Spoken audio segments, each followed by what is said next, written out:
Hello and welcome. Today I'm doing my hydroponics again. Winter is here, hydroponic call, because I get to look at plants growing, and I've just set up my simplest hydroponic system, and I'll probably show you sometime in the future how you can actually make one yourself without the need to spend a lot of money, because this one cost quite a bit of money when I bought it a few years back. What I've done is I've set this one up. I've put it in south facing windowsill, and I'm going to leave it and see how it does. It's filled with broccoli seedlings plus one giant mustard greens.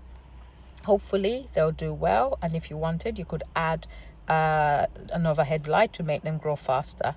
But for now, if you hold on, I'll show you how I set it up. So let's go.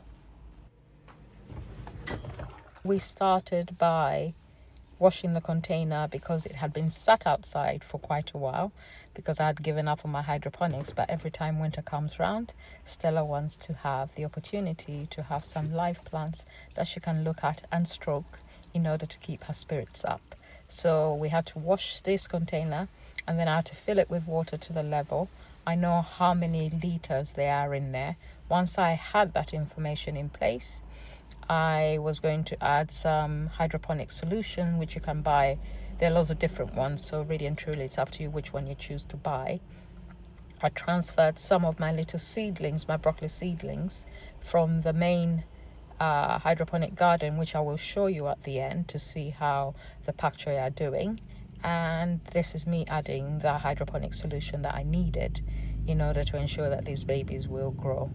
Once I did that, I just took them and sat them on the windowsill where you see them now, and I will keep you updated as to how they're doing.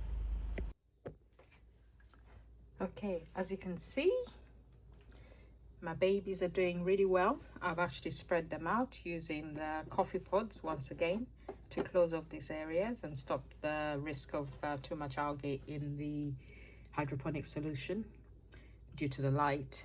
The idea, I love this light and it works well, but the idea would have been if they had actually widened it a little bit more, because what I find is the plants on the edge tend to get less light, which then means that they end up leaning inwards in order to get the light. And that is why I think for me the ideal situation is for the plants to all sit in the center few pods, which makes these redundant. But then you have to balance that with the fact that when you end up with bigger plants, as you can see, as they get bigger, they spread more, and therefore you end up needing a lot more light to keep a lot more space to keep them happy.